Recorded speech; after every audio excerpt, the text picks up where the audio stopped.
This is The Gorge. It's a podcast where my friend Sarah and I gorge ourselves on overanalyzing a topic. And sometimes we have a guest. We do. Oh my god. Oh my Who god. could it? Hold on. Who could it be?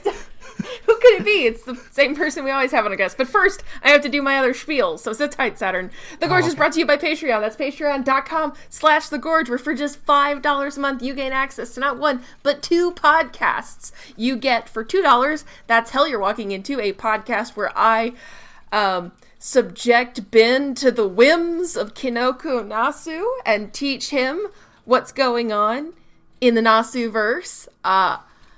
I do think that's considered a war crime in a handful of countries, but I have fun doing it, so who cares? And Takeout, a monthly commentary track where instead of us playing anything, we watch stuff and make fun of it. If you think that sounds like a good time, and I do, head on over to patreon.com/thegorge. You can join me in being a Gorge patron. But it doesn't mean you get to be on the show. Sorry. No, that's exclusively my benefit. Yeah. That's nepotism in practice right there. I do want to say that if you haven't already, the current, the most recent Takeout we did is probably one of my favorites. That's right. We did Transformers the movie. And it was a great time. I had tons of fun. Please check that out. It's just $5 a month. So, if you do want to become a patron like Saturn or like Holy Star 64, Neon Hellcat, Patrick Perez, Roddy One Half, Hasso Toby, Alice Marks, Shia, Otzi, Magus, Aquamancer, Jack Toops, Liam Lane, or that other one dude, that's patreon.com/thegorge. Yeah. Yeah. And what are we doing this week? This week we're what are we doing, Saturn? How do we even do this? I think it's Octopath Traveler 2, and they added approximately 7 more Path Travelers. Yeah. So it's 13 Path Traveler, is what I'm suggesting. It's great. It's Triskaideka Path Traveler. I can't believe you. Did you just Google that just instantly? No, I was trying to remember what's the fucking word for 13, and then I remembered in middle school I learned names for a bunch of obscure phobias, and one of them is Triskaidekaphobia, which is fear of the number 13. Oh my god. Oh my god, I'm so glad I now have that knowledge. You're welcome. Good. Yeah, we all played 13 Sentinels, Aegis Rim. Did we? A game that finally taught me how to pronounce the word Aegis. Did we play it or experience it? I mean, there was some play in there. Also, don't worry, you're valid for not having been able to pronounce Aegis, because like you, my first encounter with that word was it being pronounced Aegis in Persona 3. Because that's how it was spelled and pronounced, even though it is very much not how you pronounce that word. And I only knew it from the Street Fighter character's move, Aegis Reflector. Which is also incorrect, apparently. Now, how does it feel to know that the way cooler sounding version of the name, Aegis Reflector, is in fact incorrect, and it should be Aegis Reflector, which sounds super dumb. Does not sound nearly as cool, sad to say. Anyway, Aegis Rim, in terms of being a game that has mechs in it, so Rim is in the name because it's kind of like Pacific Rim. Yeah, that is probably my favorite part of this video game, is that George Kamitami went, I really like sci-fi movies, and then put all of them into one movie. There's also a degree of pent-up sci-fi frustration a la Chapter 16.5 of George Kamitami's artistic works, which is to say, he was very, apparently, and this is something I looked up just because I want to know kind of more about the development of the game after the fact. He for the last 20 plus years that Vanillaware has existed, they've only made fantasy games. Right. And he's just like, man, I need to do something else for once. And so he just made the sci-fi game, in which is if you have a sci-fi concept, it's probably represented somehow in 13 Sentinels Aegis Rim. It's got time travel. They do. It's got mechs. It has space travel. It has simulated realities in ways that you may or may not expect. It has AIs. Brain hacking. It's got androids. It has androids. It's got Mecha Godzillas. Mm-hmm. It's got amnesia. Mm-hmm. It's got time loops, which is kind of implicit in the time travel, but in a way that, again, you might not expect. It's got transhumanism. It's got post-apocalypse. Laser guns. Pre-apocalypse. It has the Deus Ex, like, original, horrible ill caused by nanomachines. It has nanomachines. It has nanomachines. Kind of undercutting the lead here. It has nanomachines in it. God, yeah. There's a ton more, but obviously we're just going to go into very specific plot spoilers at that point. But if any of those things are things that you like... There is a mech battle with an 80s pop song playing in the background, which is very Macross. It is. So I instantly, as soon as they're like, "Will you sing for us?" I was like, "Oh yeah, here we go." We're getting our Macross moment, baby. And they put the Macross moment right when you'd want it to. God, it is so good. You're just smiling the whole time, right? Because it's so like, Seaside Vacation kicks ass as a track. Good song, yeah. And it's a great song to play during the middle of basically the real final boss fight. Basically. Oh, I don't know. The final boss fight in this game was pretty intense. I had a harder time with the Seaside Vacation fight, to be honest. Really? Oh, really? Yeah. Actually, you know what? No, I actually did pretty good against the High Quad EX, because like at that point you are just in Sentry and Interceptor hell. And so like you've got everything unlocked. So really all you're doing is like laying down sentries to like open a path for Ogata to just come in and like deal with it. Well, see, I did that, but the problem is, and I think this might just be because I didn't pay enough attention to like reading enemy attacks / figuring out how to time your attacks in such a way that you can dodge them and then attack and be safe. Because what would happen is I would have my fucking punch squad like roll in while saturating the arena with sentries and interceptors. And what would happen is just out of nowhere, they would basically get decimated for like 90% of their life, and I would ended up getting a kind of bad rank in that solely through mech damage. Oh yeah. Yeah. Just based off because I think we might also be jumping the gun a little bit. Or a little bit. We might be. But I don't even know where to start.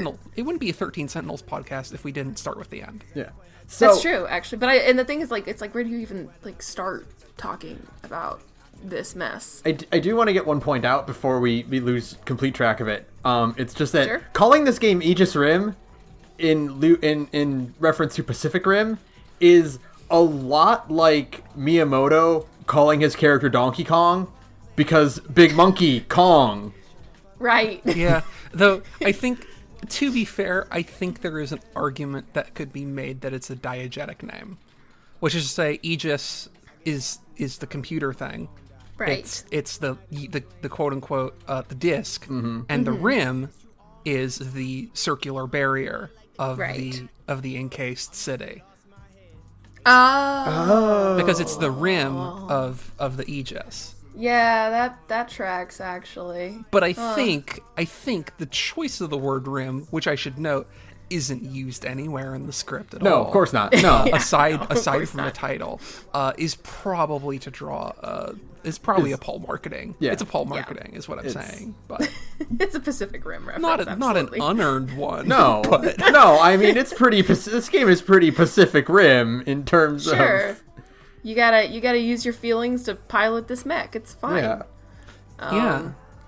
And you're a bunch of emotionally vulnerable teens who have to pilot the mech because only emotionally vulnerable teens can pilot the mech because symbolism. Well, look, if media has taught us anything, is that you need to recruit a squad of teenagers with attitude.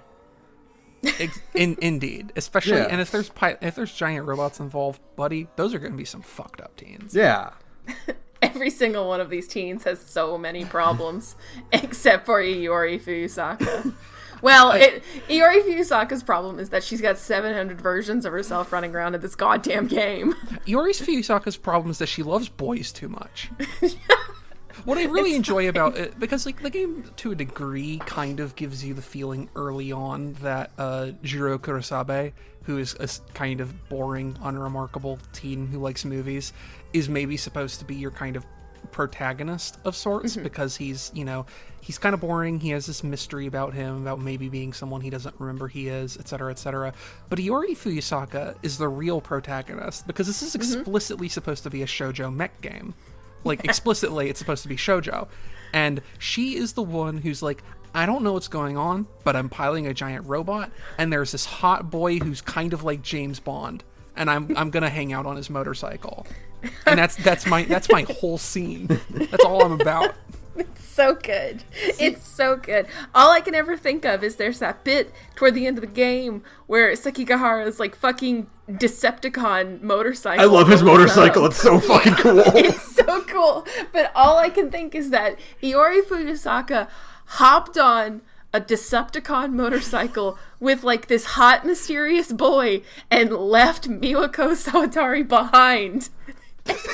We didn't see Miwako's reaction, and it's like, no, you don't understand. I need to know that kind of panic.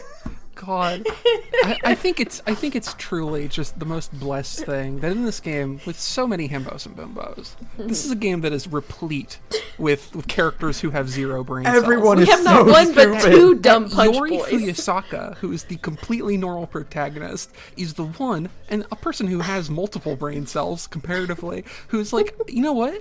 This whole broader plot shit does not interest me. I could not care less. I gotta get on this motorcycle with this hot boy. Motorcycle with this hot boy. It's so good. Like, Good for you. She's the character who gets to the end of the game like, I don't really understand what we were doing, but we're done. We did it. That's actually a really good point. She's like, that was great. Anyway, who are you guys? I understand that there were maybe 2 to 3 distinct versions of me running around who all had different, like, motivations and were maybe from earlier iterations of reality. That's weird. I got to kiss this hot boy on his motorcycle, and that was cool. See, That's all that matters. I would argue that this is a lot like a Final Fantasy VI situation, which is, it looks like, you know, Locke or Terra or Celeste are the protagonist. But the answer is there's no protagonist. It's almost like it's a game that has 13 discrete perspectives of similar shared importance. Actually, really 15. But I think technically there's only 13 because maybe George Kamatani is like, you know what? This started as 8 and we bumped it to 13. Can we bump it to 15? And someone was just like, no. No, You that's cannot. insane. Are you kidding me? Somebody at Vanillaware, he tried to get it to 15, and then somebody at Vanillaware walked into his office, locked the door behind him, and put a crowbar on his desk and was like 13. And that was it. You know that one story about how Hayao Miyazaki, that there was some discussions about one of his movies, I think it was Mononoke, being like edited for Western release, and this is by Harvey Weinstein, who was in charge of the editing company, and Hayao Miyazaki just mailed him a sword that ended with a letter that said no cuts, and that was it, and there was no cuts to Princess Mononoke. Yeah, that's exactly it. And it's funny too because Tamao, you know, it's ostensibly 15 because like Tamao and Okino are also like, they are also technically Sentinel pilots, and they are on the box art. They are. It's like no, we don't have any more capacity for any more. For two more story we can't squeeze them in. If we, Mr. Kamatami, if we let you have this, you will be coming back to us next month asking if we can somehow turn this into 20 Sentinels. Nice round number. cannot Draw the line. We also, already said it's 13 Sentinels. Also, 15 Sentinels just doesn't have the same ring as 13 Sentinels. 13 is a good punchy number. 13's deeply unlucky, and it fills you with a sense of dread. Whereas 15's just kind of like a number. And like as we just learned, there's an entire phobia dedicated to being afraid of the number 13. Mm-hmm. See? It all ties together. That's how it works. Just like this game. Speaking of tying things together, Ben, is there any chance in hell you have an actual itinerary for order of discussion? Because I feel like we're just going to ramble for like 3.5 hours. So usually when we get kind of like these extensive JRPG-ish type games, Sarah and I usually break it down. We did 3 episodes of like Persona 4? Oh god, we did so many episodes of Persona 4 and Tales of Berseria. So it's like I can't even remember how many episodes we did of Persona 5 or Nier, and I was there for those. Disgusting numbers. So usually what we do is we break it down into like, okay, here's the gameplay, and then, we do the party member, like a breakdown of each party member. Mm-hmm. And then in terms of Persona, we usually also do an episode where we talk about the social links or confidants. And I feel like that's probably the closest itinerary we can manage for 13 Sentinels, with the caveat of that, since there are 13 protagonists versus 7 in Persona, we might not get through the entire cast this episode. I'm wondering if maybe we should do, like talk about the video game and talk about the story, and then maybe come back for part 2, because there's going to be a part 2. Mm-hmm. There is a prodigious amount of game here to discuss. It's not nearly as long as Persona 5 is, but by comparison, this game is just like a nutrient brick, just densely packed down into some kind of soup bouillon of sci-fi twists and character drama. So Persona 5 is like a 70-hour JRPG, right? Mm-hmm. Yeah. And you're probably spending 50 of those hours in gameplay, right? Sure. And then like 20 looking at dialogue boxes. Yes. Yeah. 13 Sentinels is the opposite. That's like 50 hours of cutscene versus maybe 20 hours of gameplay. Yeah, no, it's incredible. I should set this up because this is an important framing device for 13 Sentinels that I think isn't especially clear from the outset, but that you kind of realize as you start going through a story, which is that the actual gameplay part of 13 Sentinels, the part where you're piloting the 13 Sentinels, the titular robots, and you're fighting off waves and waves of kaiju, is all of that takes place after 12 of the 13 story modes. And 12 of those 13 story modes are prequel to how the specific characters ended up coming to pilot the giant robots in the main part of the game, that by the time you have finished even one character's story, you have been playing that game for like, you started at 15 plus hours ago, in all likelihood, before you finished even a single story. Oh yeah. And it's like, so there's a degree to which like the separation is not just confusing, because like in Persona 5 it's broken up in such a way that like it kind of makes sense and you can still talk about both in like a strictly linear order. In this, it's a fairly non-linear game relatively. It's like a branching paths game. And then the gameplay is a completely separate, divorced aspect of the game that takes place sequentially after almost everything you're going to experience, and then also is still like the first thing you actually do in the game. It's like the first thing you do in the game, and it's also like the only part of the game that is legitimately all completely linear. Like, you go from mission to mission. It's happening like one after the other. Yep. Yeah, and there's about 30 of them and change. Each takes like 5 minutes maybe, and then also has 5 minutes of dialogue associated with it. Yes. But like that's it. And then you get to the story mode of the game, which you have 13 characters, and there's a somewhat linear order. So like there's a character who you will finish last, because this character's unlock things for their thing is like, hey, you want to see the second chapter of their story? You have to have 80% of the plot done on like every other character. You want to get the last chapter of their story? You have to have every other character completely done. And like that will be the last character you do for sure. But aside from that, the game is pretty loosey-goosey with what order it actually even makes you do these in, or to the degree to which there is even an order it actually enforces. Sarah and I, at least, I haven't talked with Ben about this much before the podcast, but like we had some pretty different order of operations vis-a-vis who we were unlocking, when we were unlocking them, who we were finishing first, you know? So it's very non-linear. I told this to Sarah, but I think we all had that friend in high school who like gave us burned DVDs of anime. Yes. Right? Uh-huh.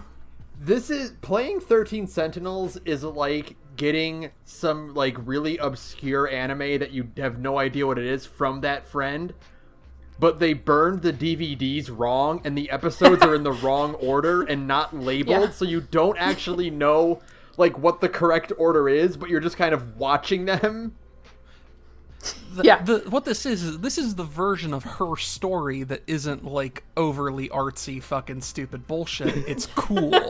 It's very cool. Like imagine if her story, instead of being like a really poorly written and conceptually dumb police procedural, was instead about cool anime teens fighting giant robots. What if the lady being interviewed was like in the cockpit of a robot for the interview? All things are improved by a giant robot. We've learned this. Who did everybody finish first? I just want to know that, like, off the bat, if you can remember. Oh God! I think my first was Iori Fuyusaka, just because Okay. hers is the one that especially, and we kind of talked about this a little bit with her being kind of the protagonist who also ends up finishing the game basically clueless about everything, which is evidenced by, like, she's the first character you play when you get to the game part, and she's like, what the fuck, why am I in a robot, how does this work, etc. Hers is also the story mode that has the least dependencies for, like, unlock. Basically, once you've gotten, like, I think 3 or so characters past the halfway point, you can finish her story. Right. Yeah. Like, it's just there, it's open, because it reveals very little. And so there's not a whole lot happening there. And so I think hers is the one that I finished first. Okay. I think it was hers too, but I did mine dumb, and if I could go back, I would do it differently. Which is I kept jumping around from different characters. I don't think that's dumb. And I don't think that's that's how dumb. the game is meant to be played. No, it's dumb when you're like me and don't have a very good memory. Oh. And you're like, wait.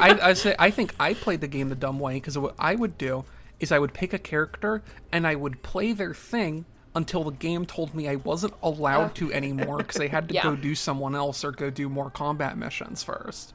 Right. So I would end up having this very weird experience, and this is one of the things I'll say about the game's sort of structure itself before we get to Sarah, who you finished first, which is that I would end up with a situation where I'd be very confused about the chronology of what I was doing, because I would go to that thing where the stories have this kind of hub, and like there's varying different stories that can emerge from the hub, and at first I thought it was a timelines thing, but then I realized it's supposed to be, it's all the chains are happening sequentially, it's just the order of sequence is flexible. Right. So I was very confused when I keep going back here and doing things differently, like, is there going to be like some timeline bullshit here? But there's not. It's just linear order, but like flexible in that way. But yeah, so Sarah, who was the first person you finished? The first one I finished was Ogata. Cool. I think actually, He's so cool. I don't know. I was just so like, I somehow was just constantly. Once I started getting into his with the time looping thing at the train station, I was just like, no, I vibes with this super hard, and I'm not leaving until I'm done with this one, and then I'll go fool with everybody else's. At first I started playing it like I would do a chapter of somebody and then hop to another one and back and forth, and then eventually at like halfway through the game I started to do what Saturn did. So I kind of did what like both of you did, just like a little of each. Is that after I hit a certain point, I was like, okay, I'm not doing another character until I finish this character, and then I'll just press right and do the next one, and try to finish certain. I think I put off finishing. Who did I mean, obviously, other than Hijiyama and Goto, who are the two last ones. Yeah, they have to be because of their respective cutoff times. Unlocks. Also, Goto being the only one whose story is actually contemporaneous with the game that is happening. Yeah, it's all mostly in linear order, and it's the Answers character. It's like, no, you don't get to know what's going on until you've spent 40 hours floundering in the dark like an idiot, making stupid guesses. I think like the one I actually finished after than Ogata was Kisaragi, because I just thought they were great. I was like, I love you too. I like those two a lot. They're fun. They're like my favorites, probably. I'm so glad to end up having liked Ogata, because when I started the game, he was the character who I cared the least about, because I'm like, oh, okay, it's the 80s, you have a guy who's a bancho, that's fine. But he ended up being my favorite character, I think, because I was just, despite the obvious visual similarities, I was kind of surprised by how much of a Josuke Higashikata he was. Oh, I'm so glad you said that, because his voice actor is Billy Kametz. Oh, really? I played in Japanese. Oh, okay. Because I saw the thing, I'm like, this is probably going to be an intensely Japanese game, so I want to play it with the Japanese voice acting, and as it turns out, it's an intensely Japanese game. Yeah. So Nenji's voice actor is Billy Kametz, and I can't remember her name, but Yuki's is Ryuko from Kill la Kill. Yep. Oh, of course. Like a lot of these, like the English voice actors are like, oh, you played this exact character in another anime or game. You get to have this part now. Congratulations. I'm glad they sprung for it, especially in this game that has so much fucking voice acting. Yeah. The English dub is really, really good. If you ever like want to do like a second playthrough, like I might at some point. It's very good. But I'm just surprised because this is a game with so much voice acting. I would have expected the localization to swing cheaper and get, people who have done less. I think it's a really super cool thing that they're like, yeah, this character who was like definitely inspired by this other character from this other thing, we just got their voice actor to do it because fuck it. Yeah. Why not? I don't know if the Japanese voices line up in the same way because I didn't actually I don't know the Japanese voices that well. It's just, I did that because it seemed like the thing to do. And I had a good enough experience with it. Yeah. It's a game that is richly voice acted enough that I think there is probably a compelling reason to play it in English if you haven't done so yourself and are thinking like, man, I've heard enough spoilers from this gorge. Instead of listening to the other 12 hours we're going to fucking talk about this game, I'm just going to go play it. Yeah. I think English is probably a pretty safe bet. But yeah, the Japanese voice acting was pretty good, and I felt I was immersed in the narrative and setting as a result of it. Oh. I told Sarah before I even started playing this game, I was like, okay, I don't know a thing about 13 Sentinels, but somehow I intrinsically know that Ben Diskin will play the protagonist's best friend, and I was right. You were right, and then you were also extremely wrong. About it being the protagonist's best friend, I'm guessing. No, it was. Ben Diskin plays Shiba. Shiba. Yeah, that's what I was getting at. Yeah. Yeah. Best friend is that's one way to describe him, sure. Yeah, Shiva is a completely normal character for a completely normal very good boy to have, and I really enjoy his other interactions with other characters in other characters' plot storylines. Mm-hmm. They really bring out a lot of depth in Kyuta Shiba. We're not talking about him only because he's not one of the 13 Sentinels. Same thing with Miwako. I'm sorry, Miwako. You would have been great for George Kamatami to suggest for number 16. That's what would have happened if they had let him have 15. When we they would have bumped it to 15, and it would have they bumped it to 15. Get Okino and Teiko or Tamao, excuse me. And then they bump it to 17, and that's when you get Miwako and Shiba for some reason. When we get to the actual plot discussion of this, we can talk about the things that 13 Sentinels is not about. Mm-hmm. Because it turns out there's a lot of things that it's about, but actually is not about. Yeah, do you want to talk about any of those right now, or do we want to save it? No, we need to get through the part that is not actually any spoilers, which is how you play this video game. Okay. Boy. Well, it's a visual novel, and no matter what so apparently I learned this from another podcast, the Big Think Dimension guys talking about this game as well. The visual, it's like the visual novel database. It has, I think that's just what it's called, but I think it has another website name too. They refuse to acknowledge that this game is a visual novel. And they had a huge hissy fit about it. Because of the amount of the game that is a strategy RPG? Yeah, but it's just so strange to me because they're so, explicitly divided. You would still, I think, call, Phoenix Wright could still ostensibly be considered a visual novel, despite it having, gameplay aspects, too, Yeah, if Phoenix Wright gets to be in the VN database, then 13 Sentinels also gets to be in one. You know, I think definitely it pushes it, because here's what I'll say in defense of the distinction. I think it should be in the visual novel database, but what I will say the distinction has is that the investigation parts of Phoenix Wright are basically just reskinned, like additions to the visual novel part of it, because it's still like picking through dialogue boxes, etc., etc. There is a degree to which the SRPG part of 13 Sentinels, which is a mostly incredibly easy thing with no stakes whatsoever, is still a game that has stakes and difficulties that are separate from just like navigating plot dialogue. Though I will say, I played it on normal. That game is fucking easy. It's extremely easy until like the very end. If you're worried about getting into it because of the SRPG aspect, of the, I want to say 31 missions in the game, technically, not counting the prologue stuff, 29 of them are just the most completely trifling, not at all an issue. Like, it's really easy to get a sense of what the game wants and to do it incredibly well. And there's 2 missions, one of which is genuinely hard and one of which is just tense.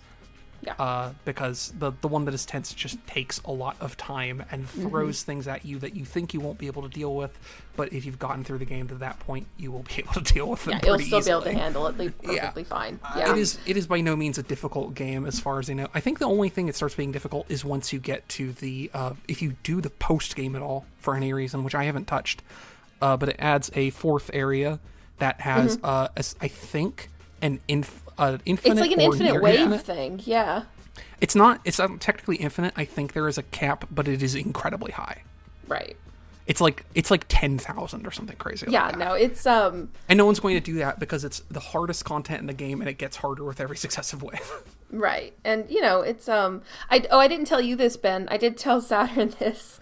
I did have a hard time with the combat for a little bit, but only because I must have mashed through the dialogue. I didn't learn until like late in the second area how to upgrade your meta level. Oh. Yeah, that would do it. That would make upgrading the meta level is important. I maxed out the meta level before I hardly upgraded the mechs at all. Yeah, I didn't realize. So I was like fighting like the third. It was like the third or fourth like wave of the second area, not including the prologue. Prologue doesn't count. And like I was using it with just like the level 1 like upgrades, upgraded to like, plus 4, plus 5 is how far they'll let you go on meta level 1. Yeah, I didn't know. Like I didn't know you could use terminal skills. I just kind of mashed through that part, I guess. I don't know what I did there. Here's what I'll be real with you. I can't blame you, because if I would have to strike anything against 13 Sentinel, and I should say, on the whole, I think that it's a very good game, and I would recommend it. It's at the mandatory, completely mandatory and plot important strategy RPG bit. It's just kind of fucking boring. It's not particularly interesting. It's not great to look at, and it's not especially challenging, and it's just sort of like a thing that you have to deal with in order to continue unlocking the plot. And I feel like there could have been a more compelling balance there, but there just really wasn't for me. I disagree entirely. I thought it was a super fun thing, and I could play more of them, and I am actually thinking about doing a lot of the post-game missions just because I like the SRPG part so much. Oh, I'm glad to hear it, honestly. It wasn't for me, but I'm also like, I'm not someone who likes SRPGs usually, like with very few exceptions. And this is also, I should specify, it's an SRPG that is styled kind of like a tower defense game. And I have never had any cohesion with that genre, like, whatsoever. Like, I tried to get into Arknights, I couldn't, just because, like, I cannot stand tower defense games. And for its credit, like, for being a tower defense RPG, I had a fine time with it and finished it without feeling too resentful of its inclusion or anything like that. But, I think the thing that comes to me is, I don't know if either of y'all have played this. I don't think Sara has, but I don't know if Ben has or not. But my direct comparison for this game is Virtue's Last Reward, the 999 sequel that came out on the Vita in like 2012, which has a very similar kind of structure of being a VN with some timey-wimey shenanigans and some interspersed gameplay. And like the comparison for that to me is mostly flattering for Aegis Rim. I think it's a more ambitious game and has a lot more going on and delivers on itself better in general. Though I think that VLR integrates its gameplay into the VN parts much more organically, if that makes sense. And I think that's just because in VLR they're intertwined instead of being divorced modes. And them being divorced modes in 13 Sentinels is part of what makes me like feel like it is just there so that I have something that I have to actually engage with in a game sense before I'm allowed to continue with the VN. Even though like the game itself is fine and the stuff that's happening is important to the story. Right. You know. I feel like I think the problem with it is, well, one, I don't think it's terribly interesting to look at either. Like, I agree with Saturn on that front, and I think, like, I enjoyed playing it. Like, I thought, you know, when things were going well for me, I was having a good time kind of thing, but, like, I agree that it's just kind of a drag to look at, because it's just little, like, bits and bobs. But I definitely think, like, probably my only, like, major complaint about this game is how the SRPG stuff is integrated, where it's just off in another screen and just kind of hanging out there. And I feel like if that was more woven in a better way, where if certain, kind of like how when you're playing the prologue, certain chapters in the prologue just make you do the RPG thing at the end. Yeah. I feel like that probably would have been better than being like, okay, you now have to like completely, you know, we're going to stop the flow of the story and you got to go over to this other screen and do a different thing. It's like, no, just boot me into the battle screen, you know, be like, you got to do this because you just finished part of, you know, Natsuno's story or whatever. Yeah. Because also like, even though we explained it pretty upfront in the thing, there is also a degree, like, until you have finished one character's story, you do not have any indication that the reason that, like, these two are separate modes is because all these stories are prequels to that mode. Right. There's not a clear indication of, like, why it's, like, are these happening at the same time? Is there something important that is discovered inside of this gameplay segment that is why the other thing is locked off behind it? And the answer is generally no. And I think like I don't think like again like I think the SRPG part of it is completely serviceable, and I didn't mind playing it, though I think like if there's like literally only one thing about the game that I didn't like that much, it's probably that I feel like that could have been paced or like interspersed a little more organically. But again, like, that is my single complaint, is that the game part of the VN isn't especially compelling, and it makes up, like, maybe 20% of your playtime tops. Right, exactly. Like, it's ultimate just like, yeah, this is fine. There's ways to cheese it. That's what the interceptors and sentries are for. Just use those.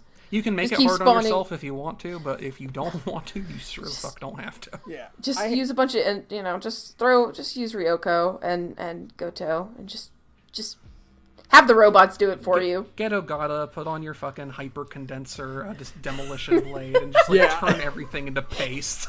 So I have just mulch everything in a perfect circle like a top. I have 2 points about that actually. One is that some people like Get Blue Spheres, and they just want to play Get Blue Spheres. And that's fair. Get Blue Spheres. Yeah, Blue Spheres. Yeah, to me, the destruction segment is just the Get Blue Spheres of 13 Sentinels.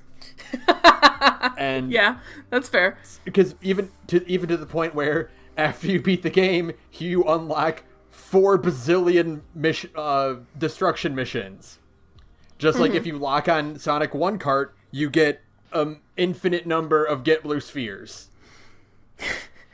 Sometimes you just gotta get blue spheres. Yeah, it's fine. And in this case, it would be like For me, it's like if you were playing Phoenix Wright, to go back to Phoenix Wright, and between each case there was a mandatory DDR segment with absolutely no explanation until you found out at the end of the game that doing these successful DDRs is how, like, you're breaking out of prison or something because you've secretly been one of the sentenced defendants the entire time, and you're breaking out of prison to try and kill Phoenix. No, shut up, that sounds raw! Sounds cool, though. It sounds raw, but like... As someone who has pretty bad sense of rhythm, I would probably resent the mandatorization of the DDR parts. All right, that's fair. My other... Did we lose Ben? Uh-oh. Uh-oh. Okay, don't stop recording if Ben worry, can't hear us. I'm a professional.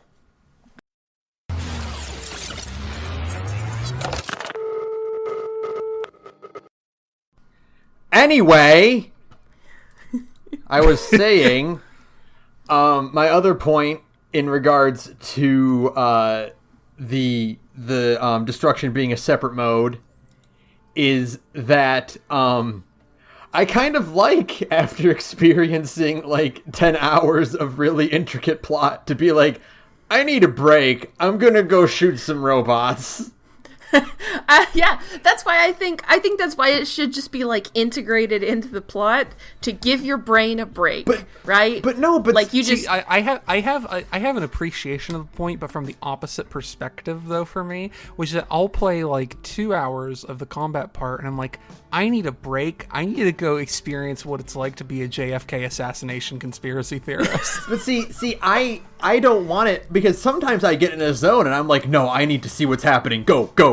More story. Right. I like having the ability to choose. Like, no. That's fair. That's fair. Again, I think there's good arguments in both directions. Mm-hmm. I'll be a centrist for whether or not the two modes should be distinguished or not.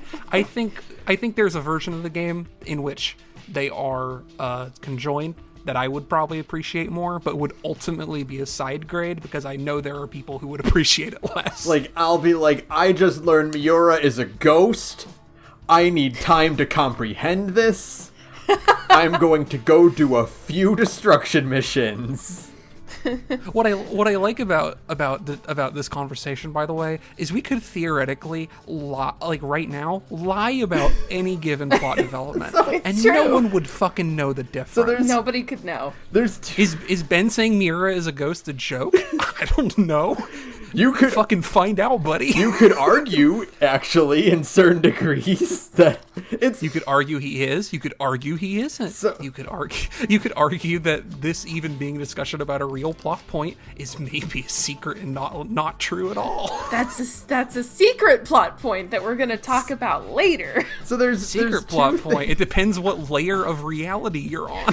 There's two things that this reminds me of, like, this part of the discussion, which is one where it's like someone has pointed out, like, trying to spoil Aegis Rim is like trying to spoil JoJo, where it's like, yeah, you can say a spoiler, but it doesn't mean anything. There's a 90% chance that dependent on how you have been playing 13 Sentinels Aegis Rim, the spoiler I give you is something you knew 6 hours ago. And you also weren't really aware that you knew. Yeah. There's so many. But you hadn't yet pieced those dots together, even though you had all the evidence. You haven't tied the string together yet on your board, but don't worry, it's gonna do it for you. Or the spoiler that you get is so completely divorced from your understanding of the plot at that moment, it is impossible for you to commit it to long-term memory because you cannot conceive the permutation of reality in which that fact is possibly relevant.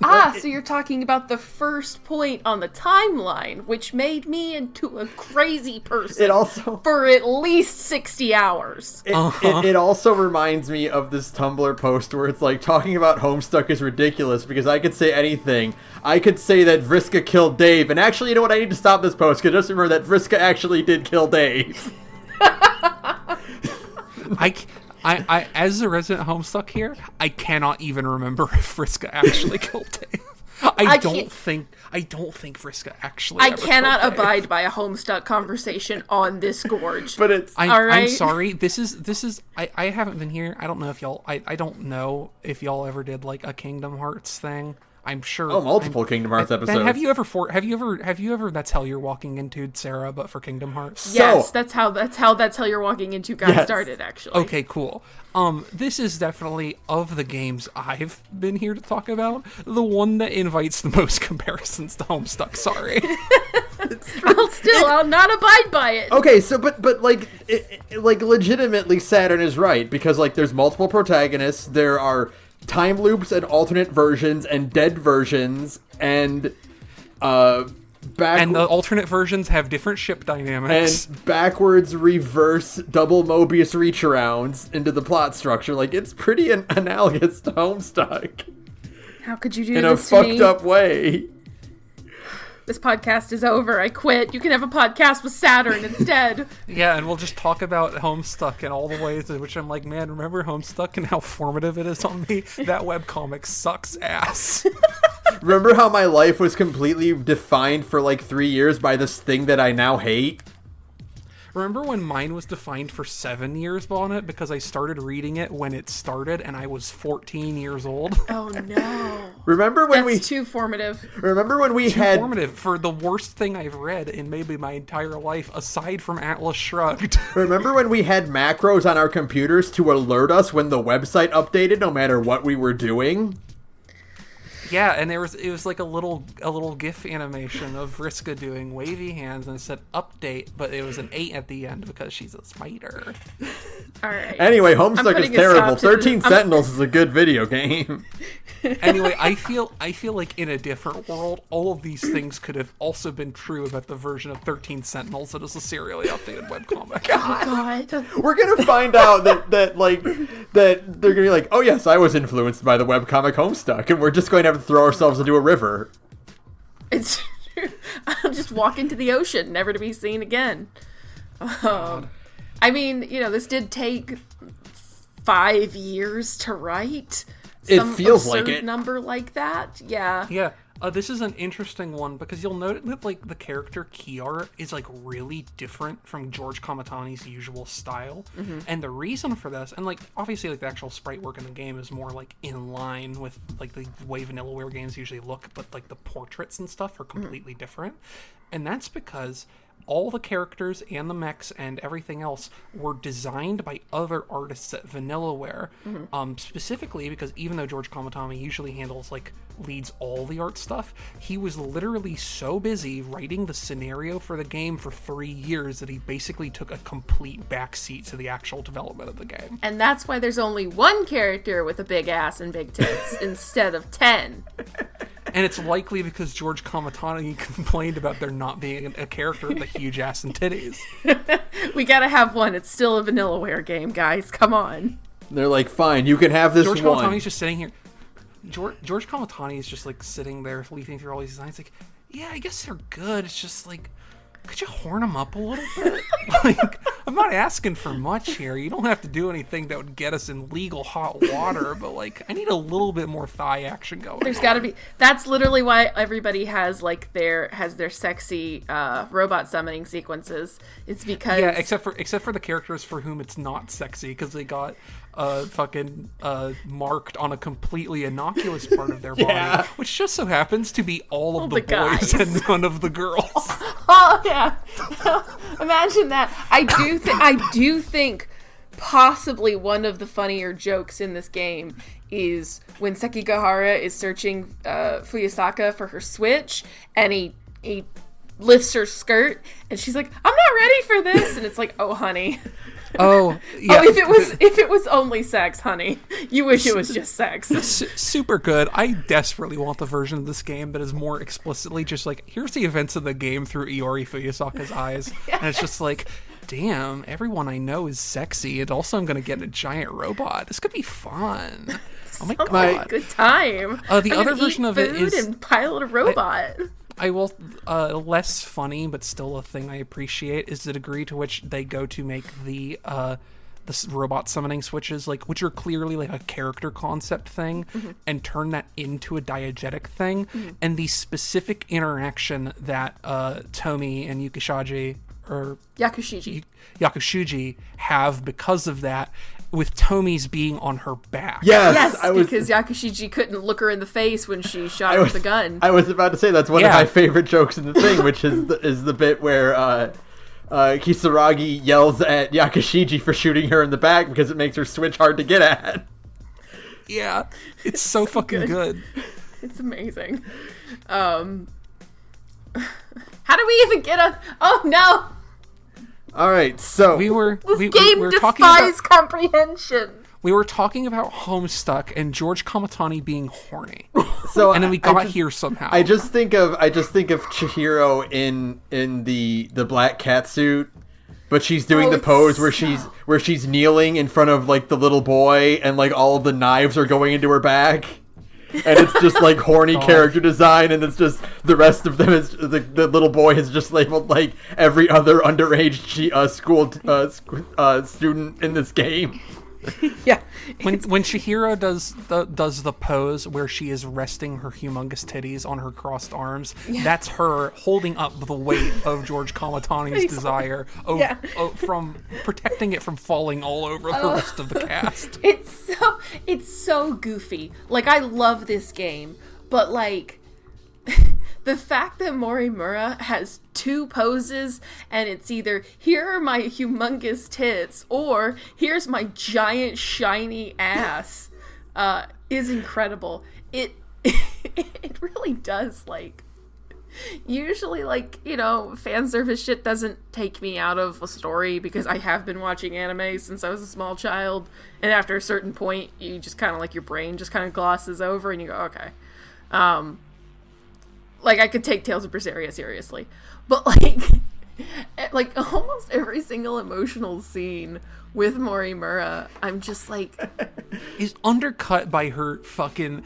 And I should clarify, zero explanation whatsoever for why she has a super sexy cat suit. Right, yeah. It just sort of appears on her at some point. She's just like a future super spy, so of course she has to get a sexy cat suit, I guess. I think part of the reason why it takes you out of this is because in another Vanillaware game, it wouldn't, because it would be happening everywhere all the time. Absolutely. Like, that's... Like, I haven't played Dragon's Crown, but I know you've seen the art for Dragon's Crown. I know you've seen like the sprites for Dragon's Crown, and how much just fucking just bouncing and bubbling and meat and legs and such. Oh yeah, it's everywhere. I'm describing the pleasurable arrangement of human bodies in a way an alien might, because I don't really know how else to describe just how like kind of staggeringly just like dick out a lot of other Vanillaware games are.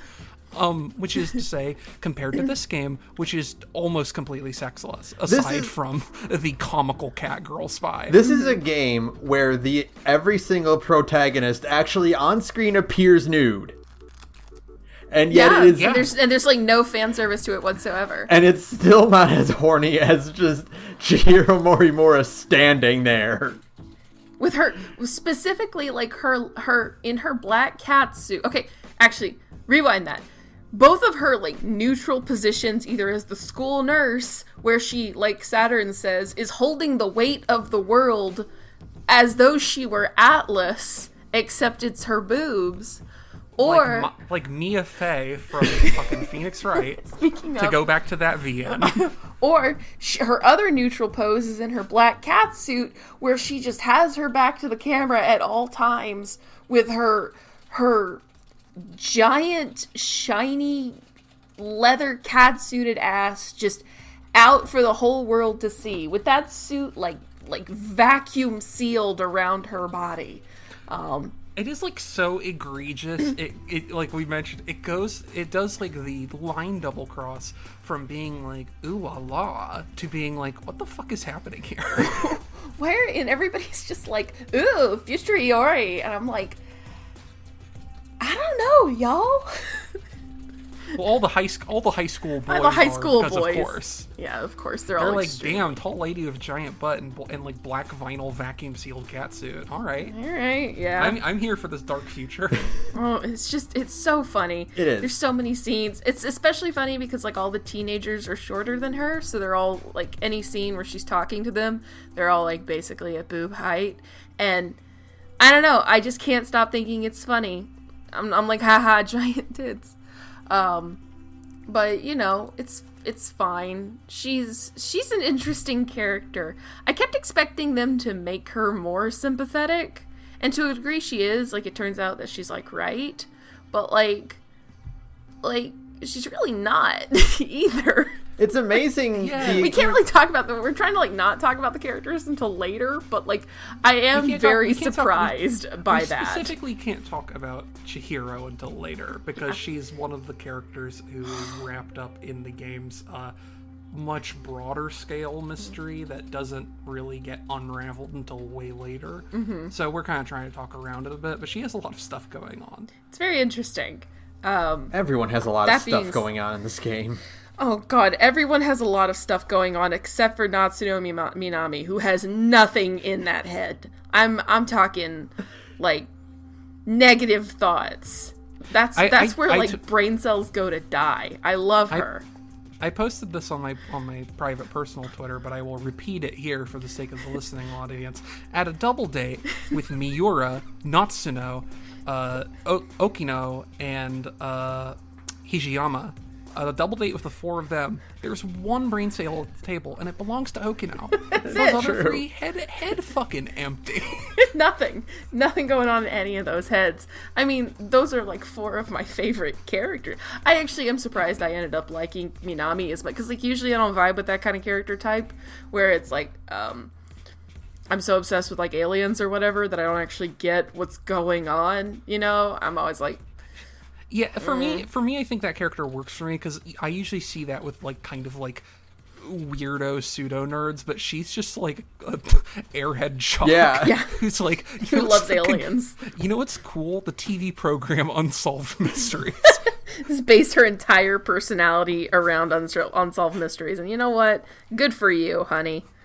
She's like, oh, my dad, he's an American guy. You might have heard of him. His name's Robert Stack. So I will point out, like, when I was taking notes for this game at first, because this game gives you 13 protagonists, and they're like, remember them all, and I'm like, I can't do that. Oh my god, yes, please. So I came up with little nicknames for everyone so that I could keep track of them in my notes. And let's hear them. Please give Saturn these nicknames. They're so good. So Juro Karabe is Mecha Pilot Shiro. Correct. Because he is just Shiro Emiya from Fate, but as a Mecha Pilot. Good. Yori Fuyusaka is Nap Time. Correct. Megumi Jade Harley to evoke Homestuck again. Stop it. Megumi. I won't. Megumi Yakushiji is the girl who was cut to death. Correct. Ei Sekigahara is Get Your Ass to Mars. Okay. Natsuno Minami is Scully. You're not gonna believe this. Correct. Extremely correct. Keito Miura. Scully in this case is Yuki. Yeah. Yuki in this case is the Scully here. Continue. Keitaro Miura is Polite World War II boy, and Takatoshi Ijiyama is Rude World War II boy. Both correct. Both very good. Nenji Ogata is Josuke with Bites the Dust. Mm-hmm. Tomi Kisaragi is the live streamer of the future. Shoot. Tomi Kisaragi VTuber confirmed. Shu Amiguchi. More literally than you realize. Shu Amiguchi is Anime Scrooge McDuck. Yuki Takamiya is Yuki Kawamagi's Dream Life. Yes. Yes. That is correct. Yukiko's shadow self should have just been a fucking Tsukibon Bancho girl, whatever the fuck. Cool. Ryoko Shinonome is Johnny the Tackling Alzheimer's patient. And my absolute favorite is Renya Goto is labeled as Crispin Potato Snacks. Oh my god. because that is the funniest fucking image I have ever seen this year. Is Renya Goto as the INTJ meme? Extremely. Johnny the tackling Alzheimer's patient. We can't. Oh, Shinonome. Shinonome is very much the reader insert, because you're constantly it's like, what the fuck was I doing again? Yeah. Where am I? What's going on? Who are you? Who's an android? What? I just kept expecting Shinonome to get it together, and she never absolutely does. not. True to a version of herself that we'll talk about later, Shinonome does not have it together. She'll never have it together. God love her. This poor kid. This poor girl. She deserves so much better than what she gets, which is literally nothing. She gets literally nothing. It's not tragic. Much. It's very sad. Oh God, we have to somehow get control of this conversation. Okay, what happened? so moving on to actual plot stuff, and just like outside of like the specific characters and overall, there are a few notes I took about just in general, like my thoughts of how this game is presented and some things that I thought were kind of unique about it. The first, okay, so we're getting into spoiler territory now. So if you have not played it, and again, we haven't really spoiled significantly much about what this overall game is about and what you learn about it. So here's your back out point now. Come back to us in 70 hours when you're done. Wait. What? Before we send you on your way, I need to check something. Yeah, okay. So as of recording, it is February 17th, 2021. If you were listening to this, the night it comes out, the night after it comes out. 13 Sentinels Aegis Rim is currently 50% off until the 25th of February. Ooh, you should hop on that deal. That's a good deal. I demand you hop on that deal. Look, and if you're like me, and you're someone who doesn't have a ton of money to work with, and you have to be kind of Scrooge McDuck about video games and be like, well, I have to convert my hours of enjoyment into, dollar value. $1 per hour at most. Ideally less, but $1 per hour at most. You will find that 13 Sentinels at half off fits comfortably within that margin, because it is a very big and dense game. And even if you power your entire way through it, it will still probably take you at least a clean 30 hours. Oh, 30? No, that's a generous. That's if you're just burning through it. Yeah. I burned through it a bit. Yeah. I don't know how I burned through it exactly, but I think I might have actually squeezed it in around 28 or 29. Good. Wow, are you kidding? I can't even comprehend that.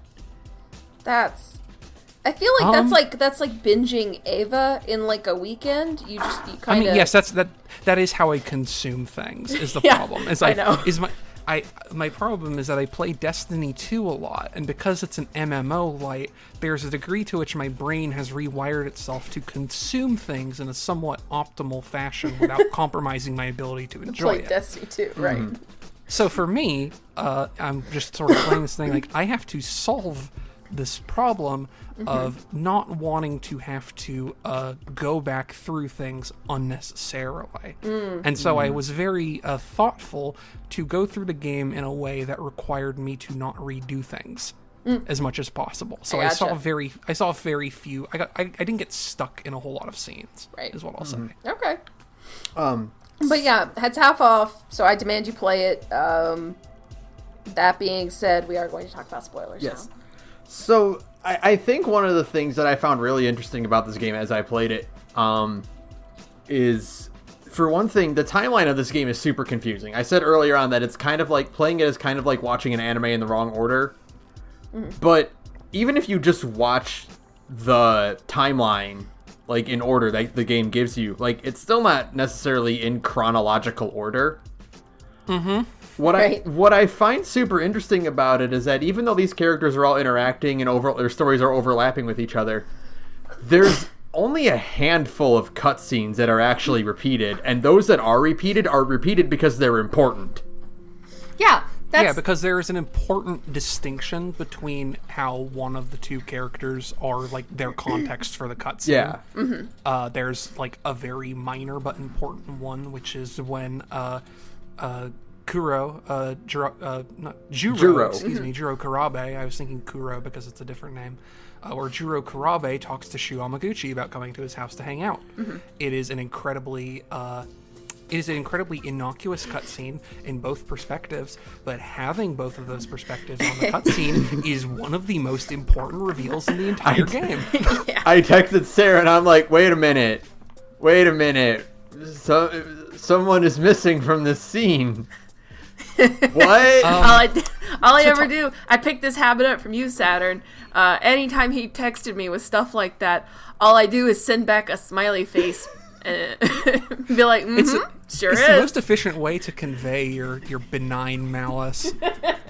It's just a simple smiley face. To talk around it still a little bit, that's a thing where, ironically, I had made Sarah had discovered this, had that scene before me, because Sarah started the game earlier than I did, and I had a thing where I inadvertently mentioned something kind of precocious about having forgotten a certain character because I hadn't really seen a whole lot of them. And Sarah's like, Yep. and didn't say anything else about it, and I didn't think a lick about it until I got that fucking scene. I'm like, oh, you motherfucker. Wait a minute. Having you two, eventually Saturn lapped me, but for a while I was ahead of both of you. And being ahead of both of you and getting text messages from you is excruciating, because it's just like, I want to die. I want to tell you what's going on so badly. And I can't. So it's funny you say that, because I love being on the other side of that. It's my favorite. My friend Dave was playing the FF7 remake, and he was texting me, and he's like, wait a minute, you're telling me they let Wedge survive, but then they kill him off here? And I'm like, yeah, just keep playing. He's like, man, I'm really, really getting attached to Jesse and Biggs, and I wish they were okay, because, like, this game is making me care about them. I'm like, yeah, keep playing. It's the best feeling in the world. But there are points where it's like, don't fuck with 13 Sentinels fans. We can't talk about our own game. But I think just that narrative perspective is so good, because, like, it kind of forces you to really consider, like, every single cutscene as its own, because you're not going to get that repeated later. Like, you aren't going to get a refresher course of it. You are lucky if the game has the decency to re-explain what you have learned to you later, without you having to go into the archives to refresh yourself. Yeah, I think that's probably one of the best and most, like, refreshing parts of 13 Sentinels, is that we all like Persona in this house, you know? I have mixed opinions about Persona, but I would say in a strictly additive vacuum, weighing pros against cons, that I have a slightly positive but very profound opinion about it. Exactly. I have a loudly neutral opinion about Persona. I have a lot of feelings about Persona, some of them good, some of them bad, but one of the things that we've all experienced with Persona is what I call Naoto shut up. And there is no moment in 13 Sentinels where I'm going, Naoto, shut up. And do you know why that is, Sarah? I have heard. Wait, hold on. Do you know why that is? Real quick. Why that works out really well, Sarah? Is because the Naoto of this game is an asshole. And he's at the end of the game. And he doesn't tell you shit on purpose because he's an asshole. Remember when I was like, there's 15 characters, but only 13 Sentinels? 14 is not a Sentinel, and he is Naoto, and he sucks ass in a good way. I love him. He is a horrible little goblin creature. He's the biggest fucking asshole in this entire game, because he knows everything, and he deliberately won't tell anyone anything. just being so rude the whole game. Because if he told anyone everything that he knows, they would realize that some of it's kind of his fault. It's 100% his fault. My favorite thing in the world is that this entire game is because he's lazy. Yeah. This whole game exists the way it does because the original Okino sucks. The entire game, I'm not going to get into the specific details of why I am saying this, because it's something we can talk about later. The entire drama of the game, as richly detailed and convoluted and high stakes as it is, basically stems from approximately 3 to 4 people being fucking stupid assholes. Yeah, that's it. Just like really casually in a way that they didn't think was going to have repercussions, but did. But like, there is no moment in 13 Sentinels where things are explained and then re-explained and then re-explained because, oh god, they do that in P5 a lot. Where they just re-explain the same concept 6 times because they think you're an idiot. If this was a more conventional JRPG, this game would be 120 hours long. Exactly. But I don't like to say respect for the audience because like I think it can be kind of condescending for people who maybe don't grok things as quickly. Yeah. Sure. But it is a game that assumes that if you don't get what it just told you, you are going to go back and reread it. That's literally why they give you the archive. Yeah, part of that is because Persona doesn't have an archive. So like maybe after 15 hours you kind of forgot what was happening. Imagine Persona with an archive and it's like 40 hours long and it's a much better written game because it's like, hey, you want to revisit that plot point? Go the fuck ahead, buddy. You have a journal. Yeah. Here's a list of what all those terms mean, and we're gonna update it as you learn more things. We're gonna give you a running plot summary, and then we can just keep this shit moving. When we have a plot point that is kind of sort of a reference to like a real world like fiction, we are just going to literally make direct reference to that thing so that when we compare future plot points to it, you're like, oh, it's like that movie. It's like E.T. It's like Terminator. One of my favorite favorite fucking things about the mystery files is the part where it's like, okay, so the girls call Kisaragi Usami-chan because her name means bunny if you translate it this way. Right. Yeah. And okay. That's like vital for English speaker. I am anything that's in the archives that's in parentheses. Like, you notice there are certain things that are in like not in parentheses and they're just explained things, and then there's stuff that's in parentheses.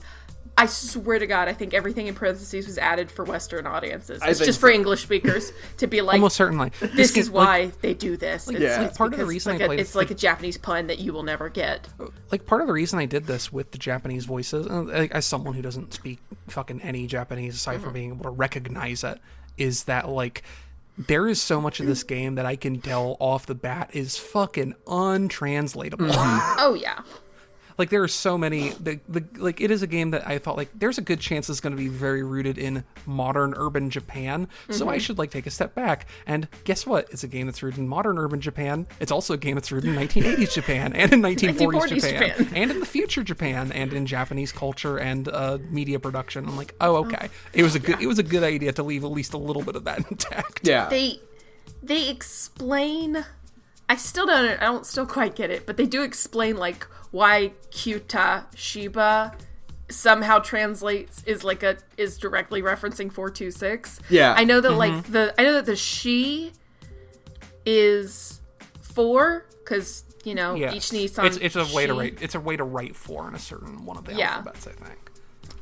I believe, and I know Q is 9. Yes. Which is weird because it's not actually in his thing at all, but I think he explains that. He does. There's a lot going on with trying to translate because we don't have number puns in the same way that Japanese does. Right. So it just doesn't grok for us at all. But no, I still think like it is very the fact that in a we're talking about like in an alternate version of this game that was 120 hours long. I can also see an alternate version of this game that just reuses cutscenes a lot, that just reuses the same scenes again because, hey, it's a time loop game and we can use that to kind of cut corners and pad things. Like we said, there maybe... I think there's like 6 or 7 reused scenes in the whole game, and they are all like punchy moments. There's like one of my favorites in the game is when you realize you're playing as Kisaragi, and you are now in the train station that was looping for Ogata. Like the second Kisaragi says the line that like she starts every loop with, it's like, oh shit, oh my god, we're here. Yeah, we caught up. And it's really weird. Like we mentioned, like every time there's any kind of scene reuse, because otherwise, like, there's a lot of these characters where you think, okay, this is like, and this happens with Ogata especially. Mm-hmm. There's a character, I'm going to see their entire involvement in the main story. Fuck you. No, you won't. For Ogata, the thing you see is not a thing that any other character actually experiences. Mm-hmm. Like, his story is basically completely separate, and then every other time you see him in the story, it's strictly as an NPC. Mm-hmm. So there's, like, a weird chronology thing where it's like, when am I going to see this scene later? Am I going to see it from this person's perspective at all? Is this happening? And sometimes the game's just like, I don't know, dude, figure it out. Maybe it'll come up, maybe it won't. One of my favorites is one of the few times where you do get an overlapping scene is with Ogata. It's the scene where Ogata and Hijiyama and Karabe all confront each other at the shrine. And the reason the scene overlaps is because it's the point where Juro gets bored and leaves. He just wanders off while these two are too busy fighting. Yeah, and if I'm not mistaken, this is also when Juro Karabe has a very important moment. It's just that's the reason why you don't just see the exact same cutscene play out is because one of the characters just leaves the scene because he realizes that they're not paying attention to him anymore. And then you have to follow these two knuckleheads while they wait at the time machine gate for their fucking respective boyfriends and or girlfriends to get back from the time machine.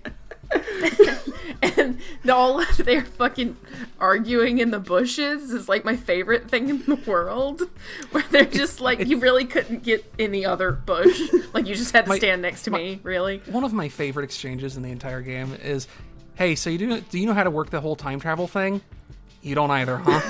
Yeah. It's like, oh, good. You're both stupid. I'm so glad. That scene, Hijiyama and Ogata just kind of milling about, waiting for something to happen, it's just like the scene in the FF7 remake where Cloud and Barrett are just kicking the giant sealed door because they don't know how to do anything else. They don't know how to open it. Yeah.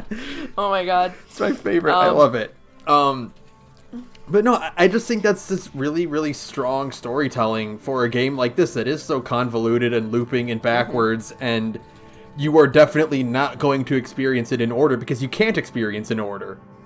Right. The fact they don't do that to, reinforce certain ideas, or they do it just super sparingly when it matters that you're seeing the exact same scene twice.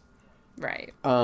Yeah, like the only character whose story has an actual like direct chronology that happens at a specific time that is really easily identifiable is the character whose storyline intersects with the actual game and takes place after everyone else's. Yeah. Mm-hmm. Like straight up. He's the only one who actually gets a clear timeline. Everyone else is kind of, and it's a thing that makes it kind of hard to get what's happening because it has to account for this kind of non-linear play and the fact that you're going to approach different characters' stories non-linearly. Establishing chronology within their own stories can be really difficult. Oh, yeah. Yeah. But, like, and I think it's almost more impressive to the extent that, like, even accounting for all these things happening maybe at different times from each other in ways that are not predictable, cannot be mapped out fully from the perspective of the person writing the script, it all still works out. Yeah. There's not an order that you can do things that makes the story not make sense. Right. Yeah. It is in a way a lot like her story, which is that even no matter what you find out, you're going to understand where it fits after, once all is said and done. You'll be able to piece it together, which is a very difficult thing to write. The thing that with 13 protagonists. Yeah. Oh god. The thing that really, and I mean this has been said a few times, that really surprises me is that by the time you are done with this game, you can be 75% of the way through the story parts of 13 Sentinels and, like, still not really know what the fuck is going on. But by the time you clear that last 25%, it all, like, makes perfect sense. Yeah. Like, everything just clicks in. You're just like, oh, I am not confused in the slightest. I know exactly how things happened and why they happened the way they did, you know? It's a game that you start and, like, it will reveal something or two things or three things and you'll be like, okay, I understand where this game's going. You do not understand where it's going. It reveals something else that completely throws your conception of the game in the gutter. And it does this probably like 10 or 12 different times in different layers across the span. Like, just like, oh, you thought you understood the setting? Here's a new thing. You don't understand the setting anymore. You have to rebuild your conceptualization of this world from scratch. And by the time that you get to 100%, you're like, oh, not only does this all make sense, but my misconceptions and the degree to, and like how they were presented to me and how I resolved them all also made sense. Yeah. The idea that this ambiguity existed seems correct, and knowing it doesn't feel like weird in retrospect. Because all the scenes make sense perfectly, even if you were to go back and like know what you know. How many times would you say the two of you audibly said, "What the fuck is happening?" while playing this game? Oh God. I cannot. I literally cannot count. I would say like, just to boil away, because I didn't have that during the gameplay segments because they're pretty linear and direct and all that. But I would say like during the actual VN segments, we're talking like a good what the fuck, like 1 per hour at least, maybe more. Yeah. I think the hardest, and I've said this, the hardest that I went what the fuck was when I got the first 2188 cutscene, and then I went and I checked the archive, and it was the first thing on the timeline. Yeah, I was furious. How dare you throw this at me right now? My hardest what the fucks are twofold. The first is, I think, my actual hardest what the fuck, but the one that I'm kind of conceptually prepared for because I've written sci-fi that uses the same thing as a concept, which is the rim. The rim itself. Oh, yeah. The barrier, town. The boundary that you encounter approximately 15 kilometers from the center of town. Because I have written sci-fi stuff that has a similar concept in it. The other thing, though, the one that actually got me, I think, the hardest, which is a complete...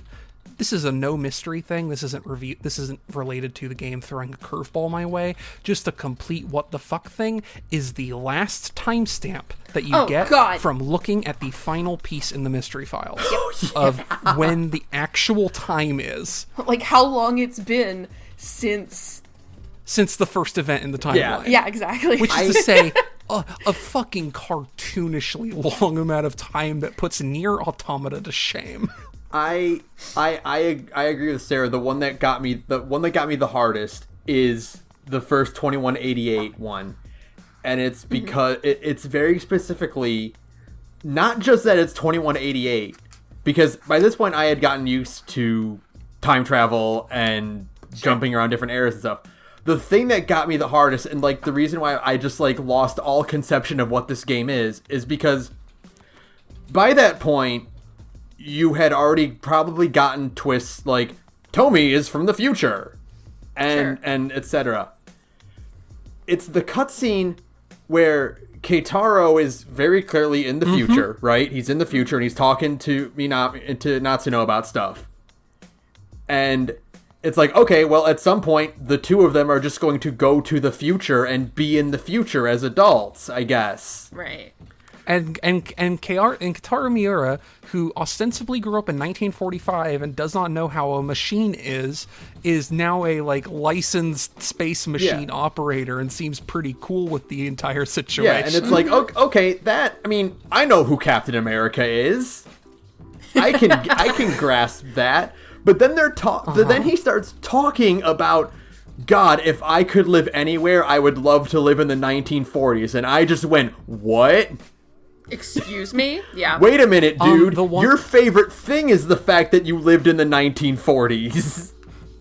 You love that shit. You love all the fucking uniforms and being a high school child soldier and whatever. That's your jam, dude. What are you talking about? You wish you could. What is happening in this game now? The one that got me was not that, because I had kind of, I think by that point I might have already started to figure out the let's call it the central gimmick of the game's time travel, quote unquote. It's kind of started to piece that together a bit. The one that got me the worst from that is when they introduce the smoking hot adult version of Yuki. Yep. Who is just perfect. Immaculately perfection. hot. And her indicating her relationship to this future adult version of Natsuno. And now this happens, and I'm like, hold the fucking phone. I don't think there's any time travel that turns Yuki into suddenly being Natsuno's mom. All I did was text Sarah the word mom.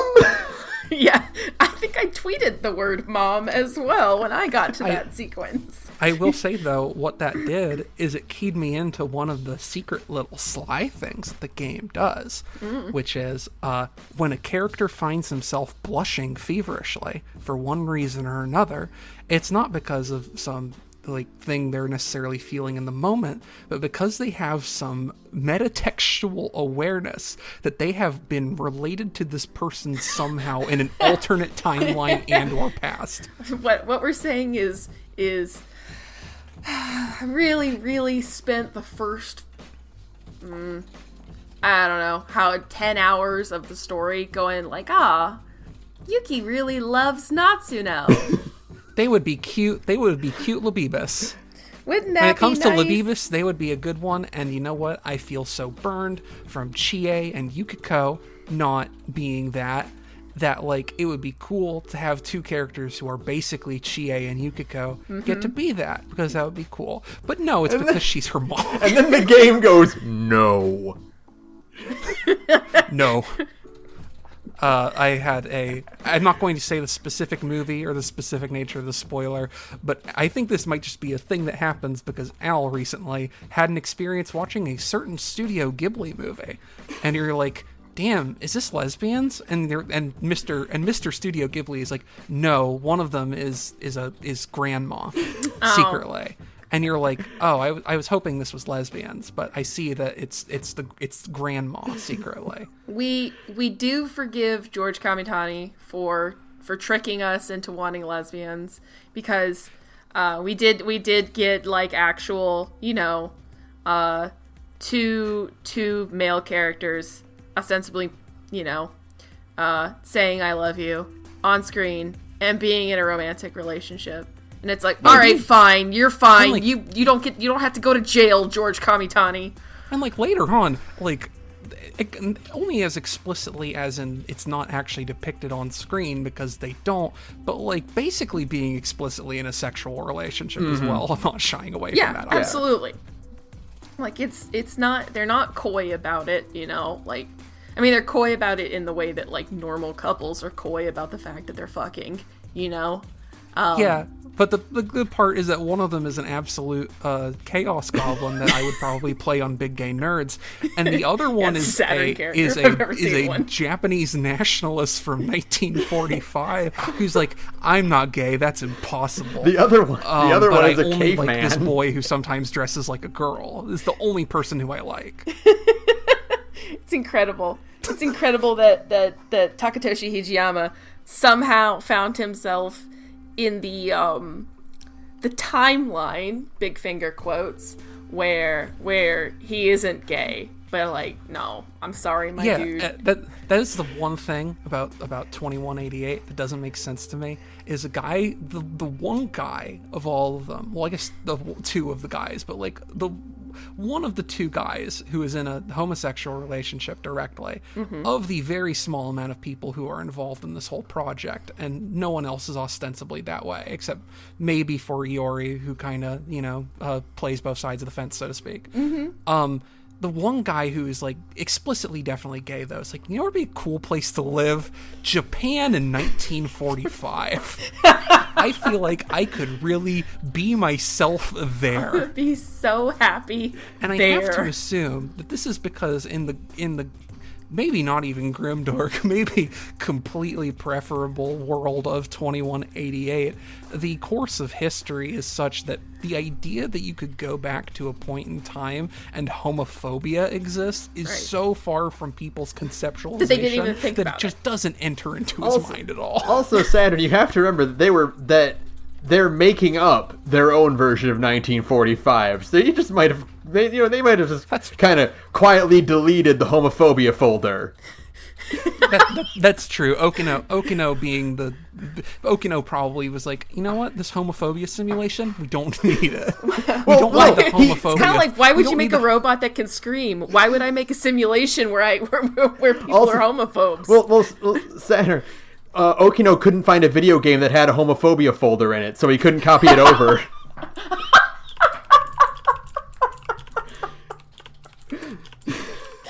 God. Amazing. God. So the other thing, this is just a very minor thing, but it's something I noted while reading through the mystery files. Again, and I do want to point out again, mystery files is probably one of the best ways to keep track of everything that's fucking happening in this game. I am just like in awe of just like, and one of my favorite things is like by the end of it, how many things are updated to be like, yeah, this didn't actually happen. The woman who looks like Chihiro Morimura. Surprise! It's Chihiro Morimura. Or just there's something that's like, this is a lie. Or like, this character is actually this adult character is actually this character, and you're like, fuck you, no it's not, it looks like this other person, and you expect that to be revealed at some point, and it's fucking not. Fuck you. That character looks like that other character specifically to deceive you. Specifically to piss me, Sara, the host of The Gorge, off. Because one of those characters that could have theoretically been him is hot, and the other one sucks ass and I hope trips on his dick. Which is, I mean, I hope they both trip on their dicks realistically, but like one of them, I'm not saying like I wish all this character a very die, but I am saying I wish all this character a very trip and fall on his dick. Mm-hmm. At least just the once would be sufficient for me, I think. Just to humble him. Stop trying to mod Miyuki Inaba's chat, Ida. Ida being a simp is the fucking best thing ever. Oh my god, I can't believe that's his actual characterization, is that he's a fucking simp. For a Twitch idol. What if you were evil because you were extremely randy for a VTuber whose career you helped start? Is he bothering you, Queen? But no, the thing I did want to mention is I just found this very interesting in a sort of like understated way, and is that when you look at the articles in the mystery files that refer to the 13 main characters, usually in like a JRPG or a visual novel, like when you have a group like that, it's referred to as by like a name, right? Like it's the investigation team or the Phantom Thieves, right? Right. I find it really, really interesting that these characters, when they're referred to just as the group, they're referred to as just the boys and girls. Yeah. I didn't notice that. It's incredibly funny. I noticed that like there's a few articles where it's like, this is where the boys and the girls live, or like, you know, just like referring to them in general. It's like they're not called the pilots. They're not called like the you know the chosen ones or whatever. They're just like, this is where the kids live. Well, it's appropriate too, because like not to jump to the conclusions of the game or anything, but like that if you were going to think of what to call that group of people who arrive where they're supposed to be and do what they're supposed to do, I think the boys and the girls is pretty appropriate. Yeah. Ostensibly, knowing what we know by the end of the game, they kind of are. That is like the only thing to call them, because they kind of are the only ones who are that technically. But I just think it's a really kind of interesting and poignant thing. Like they're not really a team. They're not like a squad. And they're not pilots. Yeah, and they're not, you know, like they're not special. They're just the boys and the girls. Yeah, even though they are your central protagonists, and they are the ones that kind of end up, you know, saving everything, and protecting the city and their giant robots, they don't have ranks. They don't have anything that ties them together besides the fact that they all know each other and they're friends. Right.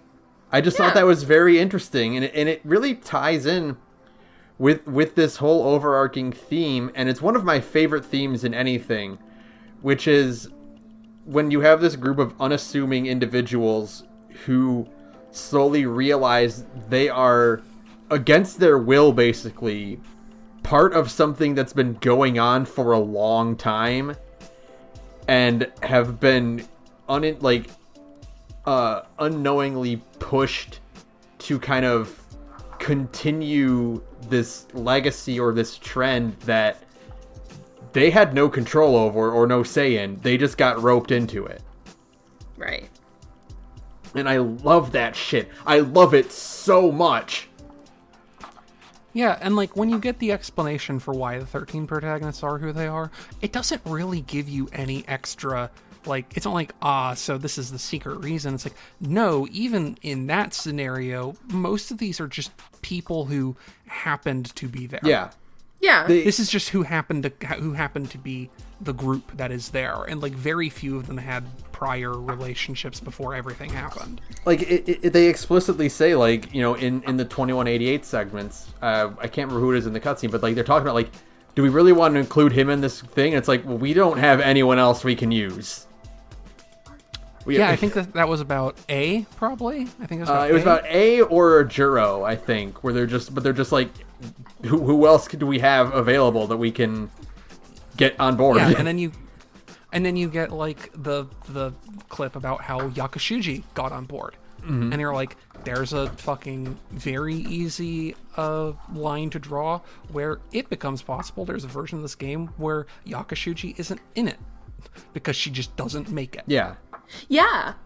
Like it's just like it's not like, that they were secretly all from like the sons and daughters of this specific guy are all part of this elite program. It's like, no, this is who was here. Yeah. It's all that was left, and it feels very organic in a way that a lot of stories don't, because like the thing about it is, like, obviously there's a ton of convoluted shit going on and all these other, like, factors to wrangle and figure out and mysteries to solve. But at the end of the day, when you have, like, the full picture of the story, you have something that feels like it kind of believably could have just sort of happened through complete confluence of circumstance. Like, it doesn't, no part of this feels like it was a part of some, like, grand design to make a thing happen and, like, events that will unfold. It's like, this all happened because of specific people making kind of specific poor decisions apropos of, like, very little outside influence. Yeah. And these things unfolded the way they did largely because of circumstance. It doesn't really have any sense of, like, actual, and it's funny because they keep mentioning that, like, hey, this is, like, your destiny, and to a degree, yeah, it is, like, their destiny to end up where they end up. But it also gives this really good sense of just being like, you don't end up the way you are because of, like, somebody else's, like, grand design. Like, the kids are really nothing like their previous selves. And they're not even the same from grouping of kid to grouping of kid either. Yeah. Their lives unfold in completely different ways. It's a thing that Saturn actually mentioned to me in private, and it stuck with me. It kind of stuck in my head, and I really chewed on it.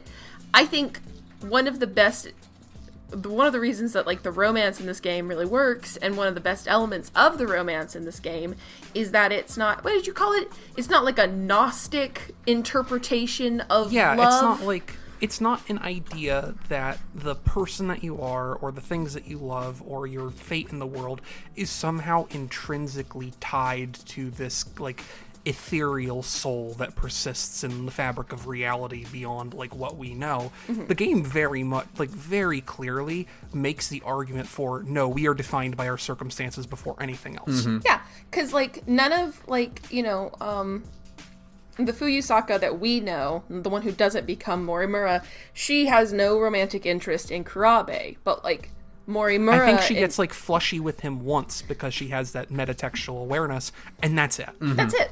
And that she's a teenage girl who thinks that Kurabe is cute, and like, yeah, that's fair. And she also thinks that Sekigahara is cute. And she Goto also is briefly cute. she also briefly thinks she's a lesbian because Yuki says she has soft hands, and she freaks out about it. But she's also like, man, I don't know if it's how I find out I'm a lesbian. I'm cool with it. But It's cool though. But we see that like a big motivating factor for the previous Shu Amiguchi is like his insane creepy love for Tomi Kisaragi, but like Amiguchi in the final loop and Kisaragi, like, they don't have any interest in each other. I think Amiguchi's a little weird around her because of he's having weird dreams about her. Yeah, no, there's a scene where he makes a bad impression on her because of the dream he had about her with them being, lovey-dovey and shit, and he tries to make a move and is thoroughly rebuffed because he's a fucking creepo about it. And instead he ends up macking on Yuki at the end, who is someone who I don't believe either of those two had any kind of relationship in any permutation of reality before that, not in 2188, and not in any other version of the events of the game. Yeah, and it's, to me, that is like, it's such a good, like I said, they kept talking about fate and stuff, but this idea that it isn't actually real, that they're just kind of like thrown into these circumstances outside of their control, like that. Oh, shush, dog. Don't interrupt me when I'm thinking. Your dog wants yakisoba pan. I do too. I actually really do too. I really want to learn how to make it, but everybody keeps saying like this is your destiny or whatever, but then like you really understand that this is just people kind of being thrust into a circumstance like way outside of their control, something that they can't like really get away from, and so but like they still have their own individual expressions of like who they want to be with, and it's great. The way their characters and relationships develop is very naturalistic, which is very surprising considering the circumstances. There's a lot of games like this where I would expect this like premise to be kind of delivered, and then as a result have character interactions that are very formulaic or very like, oh, it's our fate to be this way, or we have this kind of connection to each other because of a prior thing we don't really have any awareness of. And that doesn't really happen in this game at all, aside from the very literal blushing metatextual like thing of like, hey, we used to know each other, isn't that kind of weird? And like that's it. That's all you get. And everything else is just sort of develops organically through the course of individual character stories, so that when you're like, oh, these two characters are together, it's not because, that's because in the origin of this whole debacle, they were in this kind of relationship. Right. That basically doesn't happen with anyone except by circumstance. In this case, it's all like, if it happens, it's because of circumstance, and for most characters, it doesn't happen. The people who they end up with are completely different than whoever they were thinking about when they were, not who they are. And that's actually really interesting, too, is that the only characters who do end up with the person that they were with in 2188, or in the past, present, whatever, is Okino and Hijiyama. And like, Hijiyama and Okino already had like a thing going on kind of explicitly, and they just didn't know how to like be like, yes, this is a romantic relationship. And like the only reason that's even shown, to be like that the original Hijiyama and Okino were in a relationship was literally just so that Hijiyama could wrap his brain around the fact that it would be totally cool if he was in a relationship with another man. Like, that's it. He's like, well, there's this other version of me that was definitely married to this dude, basically. So, like, it's probably cool. It's probably cool. They seem like super happy. If 30-something-year-old me was willing to put himself in the position that he was in for the sake of this guy he was married to, and they were married, and everyone else around them was fucking cool with it, then good enough for me. Right, and then after that, like, basically immediately after he sees that video, it's like, oh, Okino and I could be like a thing. And I can now conceive of this, even though I'm from 1945. I can wrap my brain around this. And then he actually starts acting more like that, could be a thing. And it's like, that's like the only time they do it, and it's only to kind of convince a character to get over like a like a hump in his It's in only his to development. reify the chemistry those two characters developed completely independently of knowing their situation. And it's, you know, and it's not just them, because it's also Miura and Natsuno. Right. But again, that also works because we know that Miura and Natsuno interact with each other beforehand, because, you know, the beginnings of their stories are both tied to each other. Yeah, Which and like which serves to further the first 2188 cutscene you get, where it's like, oh, well, yeah, obviously those two can be like as a team or know each other. We've already seen them be friends. And then, wait, what the fuck is happening in the story? Why doesn't Miura remember that he's from 1945? What is that going on? And then... because it tricks you into thinking like that a certain thing is happening that's not. But also it's like, if you think about it, if the events of the game hadn't unfolded as they did, there's a very real world in which Miura and Natsuno never meet. Yeah. Don't interact. Not until everything ends is the way it's supposed to. Right. And like at that point they are strangers. That Whereas actually... in this game they are kind of engineered to meet each other through confluence of circumstance, not through planning, but through accident. And as it happens, they end up becoming very close because they have, you know, personal chemistry. Right. That actually reminds me. Saturn, did you watch the final I did. the video? I did. Oh, Yes. one. It's a long way away. It's Very far distance. it makes you feel crazy again. But It makes you wonder how many permutations of 13 Sentinels could How many- theoretically exist. how many versions of these kids are just kind of out there in the galaxy Okay. now? You know what I mean? This is here's the thing. This is why I compare it to Homestuck. Yeah. The idea of AU versions of yourself literally existing and having different experiences and relationships is a weaponized plot point in Homestuck, and it is a foundational part of the overall narrative concept of this game too. but I'm so sorry this game is Homestuck. how dare But you it's a- do this to me? It is a. You know what? I will do you one better though. It is a better Homestuck game than ever came out of anything that is actually called Homestuck. Okay. But that being said, in that little quote-unquote epilogue thing, it is interesting to point out that the two characters that get the spotlight in that moment are Ogata and Minami, who Don't really interact. don't really interact in the main story, and it's like that's kind of an interesting choice because Minami is a character who ends up with the person that she was with in 2188. So it's like a very interesting choice to be like, no.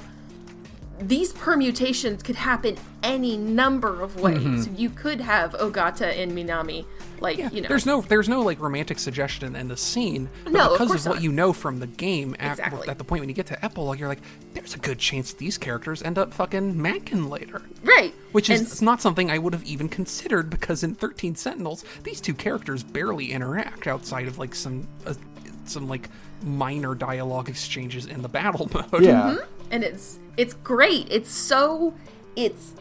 such smart storytelling, and it hurts your brain to think about for more than a few minutes. So that leads me into one of my next points talking about this. Is one of the things I love about this whole narrative is how we talked earlier about how it's like there's a lot of it up to circumstance and chance and just the way things fold out, right? On that same coin, the opposite side of it though is how thought out and meticulous the setup for this structure is. Oh yeah. And Oh my God. one of the reasons why this story works so well as it does is the fact that, you know, so just to lay it out there, the structure of the story ends up being that in order to save humanity, they launched off an ark with the genetic code of the 15 survivors. And Of a nanomachine plague Yeah. that destroyed the rest of humanity. and their hope is to get them to a planet that they can terraform and restart life. And and they've identified one that's about 12 years away, that's vaguely Earth-like, and could do some terraforming, but otherwise should be well-suited. And the thing that gets me about it, though, is that the game explicitly talks about certain things that most of these kind of, like, arc Adam and Eve stories don't really go into. For one, the idea of, like, well, we just sent out 1,000 probes. Because we couldn't find just one planet, and we don't know what's going to happen if this probe gets hit by an asteroid we didn't see coming. Mm-hmm. We just sent out 1,000 with programming to self-repair based on the resources they can gather, you know, from nearby planets or moons or whatever. Mm-hmm. During that time, we've downloaded the society, like a simulation of society from five different cultures throughout history, for 5 different time periods of Japan, specifically, that can give that are fully realized and can give these 15 individuals the direct knowledge and guidance needed to rebuild the civilization to a relatively modern standard with a a variety of points of view and technological know-hows and cultural understandings that would let this society that develops be pretty modern, pretty close to what we were able to achieve with our time on Earth, but still be able to, hopefully, with the diversity of insight, avoid the pitfalls that caused our own extinction. Right. And then also with the caveat that, like, humanity survives via the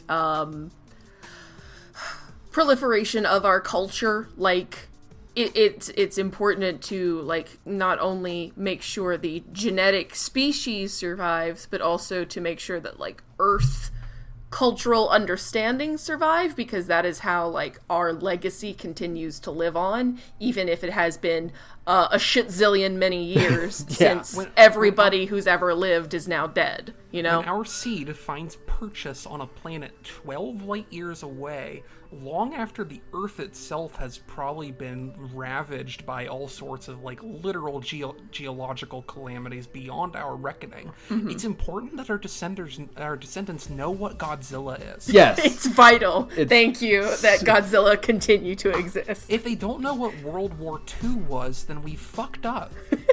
As a society, they need to know what that is. They need to know what a smartphone is. They need to know about idols. How do we make sure that the concept of the VTuber continues forever? We had this motherfucker in here who wouldn't let us finalize the simulation until we were sure that we had all of his favorite movies from the period of time from 1970 to 1985 done and fucking dusted. We had Hideo Kojima in here making sure our Library of Congress was complete. Except he didn't, because he was dead from the nanomachine poison. Well, we got a copy of Hideo Kojima, an AI copy of Hideo Kojima from approximately a year before. And he advised me to make all these terrible decisions about what I spent my development resources on in the simulation. Listen, there is a 100% chance that, like, 2 days after they arrive on that planet and they are awakened and are walking around on a new planet for the first time as real people, it took Tomi Kisaragi 2 days to go, this is Minecraft in real life. No, it took Tomi Kisaragi 2 days to be like, well, this isn't like Minecraft at all. If we all lay in bed, it doesn't just skip the day. This is fucked up. This sucks so much. It is unjust. They can't turn on peaceful mode. There's so many bears. They aren't like creepers at all, thankfully. And that's the other thing I wanted to mention, is that, like, they mentioned, like, oh yeah, we do have the genetic coding for, like, all the species of you know, Earth and animals and flora and fauna, so that you guys can, like, eat food when you get to this planet. And we are going to populate the planet with you before we set you loose, which means there's just going to be wolves and bears and shit. And good luck, fuckers. And we're not making you again if you fuck up and die. And that's why there's 13 more versions of you out there. And we are definitely going to include, like, information about, like, genetic cloning and copying, because 15 people is not enough to repopulate a planet. You're getting incest within, like, 3 generations. Yep. Yeah. Well, no, because then they're like, well, we know enough about... That's the fun utopian part about the ending, since we're already kind of talking about it anyway. Appropriately discussing the nature of the ending in the first episode of this multi-episode podcast. Yeah, but perfect. just like, yeah, you know what? 15 people, this is going to get real weird, real within the span of our natural lifetimes. Yeah. So we're going to synthesize fake people from the information that we do have. Yep. Mm-hmm. Look, it's fine. Shut up. It's fine. Look, it's fine. It means that Miwako can get a real body and she can pet a real dog. And really, isn't that exactly what Miwako Sawatari deserves? I'm not saying there's anything wrong with it. I'm just saying it's another point of comparison to Homestuck. Shut up! Stop it! But no. I won't. But no, okay, so, and this is the thing is, okay, so, I don't know, Saturn, if you read it, but, like, I love the manga Dr. Stone. It's one of my favorite manga ever. I love it. I have not read it, but Al has watched a good amount of it. The adaptation of it. So the premise of it is, it's the end of the world, and people... It's been like 3,000 years or something crazy. Yeah, and then people wake up from being trapped in, like, stone form, and the main character is a super genius, and it's... In a way, it is actually pretty scientifically accurate, or at least more so that you would expect from, like, a regular shonen to be about. Like, he's like... Sure. They're like, here's how you make, like, penicillin, and here's the ingredients we need for it. And here's how you can make, like, a cheap version without, requiring, the mold and et cetera, et cetera. One of the caveats of this... Yeah, to say the quiet part that I think we glossed over a bit, the premise of this is that, your super genius Dr. Stone wakes up from having been petrified after like 3,000 years, and what little of humanity survived has reverted to basically completely prehistoric levels of subsistence. So, he gets to show off his big brain and, like, educate the people, and it's like you find out eventually that the last vestiges of humanity that exist are... direct descendants of the astronauts aboard the space station, ISS? the ISS. I love that shit. You just told me something that I think might actually make me read this now. But the thing is, and it's like, okay, well, that's a cool thing, the direct descendants of the ISS. The population of the ISS at that time was 6 people. That is not enough to repopulate a planet. That's not how genetics work. Don't think about it, but that's just not how genetics work. And it's like, you're so accurate about everything else, and that's the one thing you get wrong. Now, here's the thing. Here's what I will say, though, is A, you're correct, not enough for a breeding population. B, despite the fact there's 6 billion people, a lot closer related than you might think. Yeah. I think...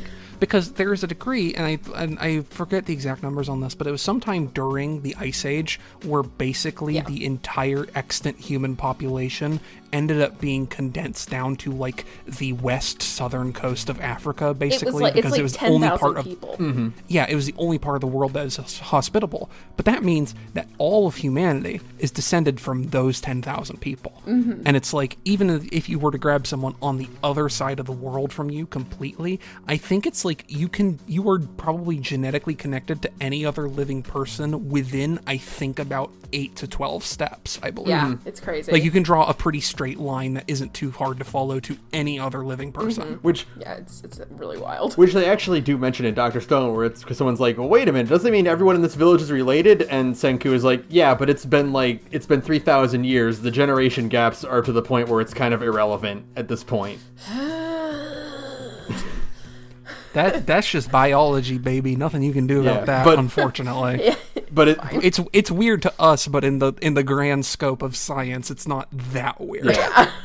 Just gotta make sure you have a lot of babies. Yeah, but I'm still just like the fact that have some babies near a source of unnatural radiation, so that maybe you spur some extra genetic mutations to get that gene pool diversified a bit. Yeah, but you need a healthy amount of chlorination in that gene pool. And by chlorination, I mean particulates of polonium.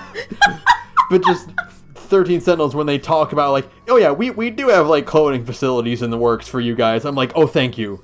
Thank God. Yeah, because I know I heard some of these motherfuckers talking about already having babies, and I'm like, that's cool and all, but like, who are those babies gonna fuck in like 18 to 20 years? Right.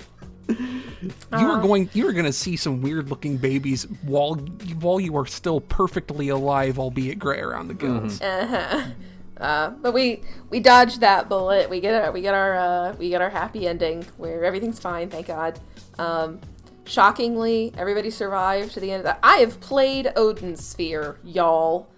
I really like Odin's Sphere, but having played that game and enjoyed it quite a lot, I was playing this game just like, oh, what are these kids fucked? Someone's gonna be dead.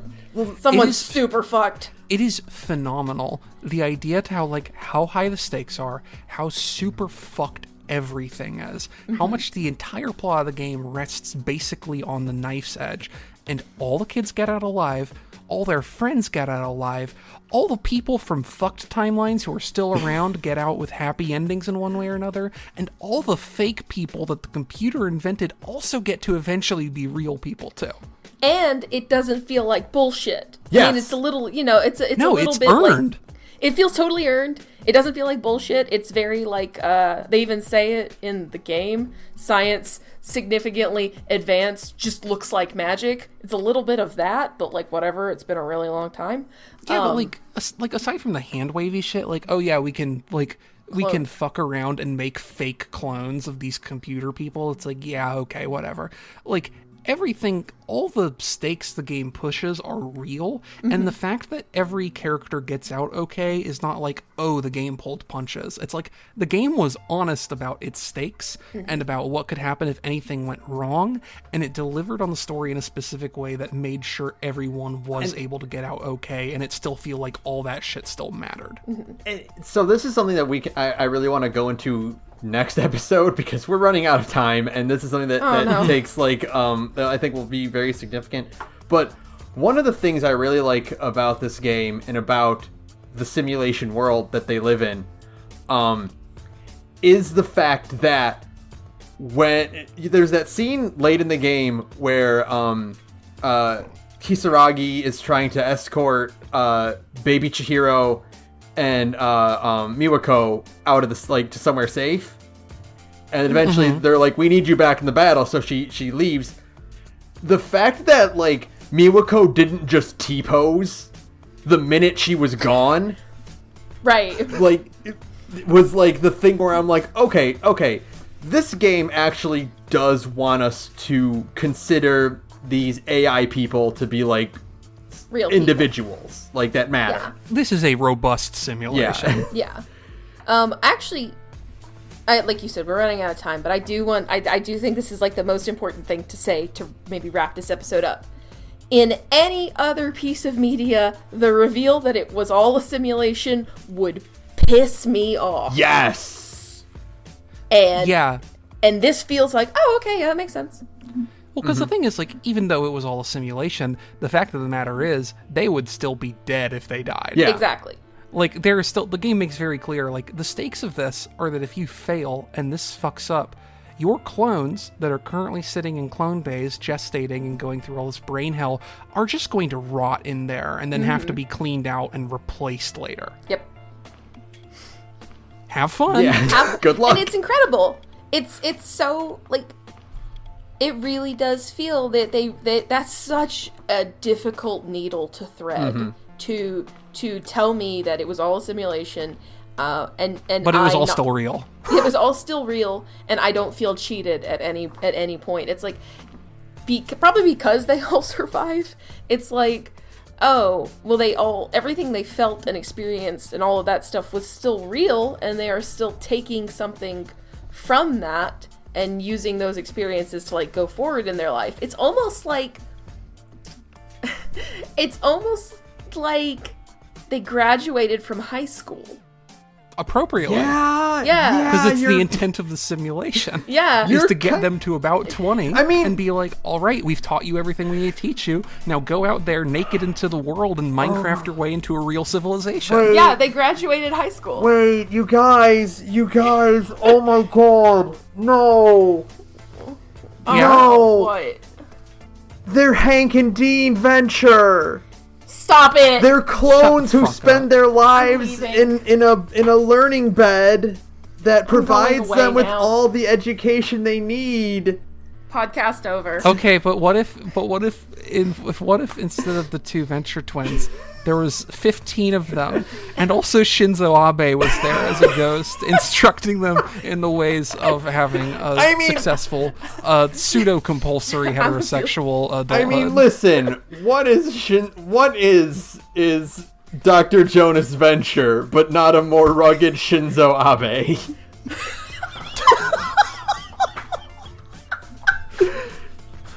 I'm gonna keep it real with you, Dr. Jonas Venture. This will not improve your declining hair rate.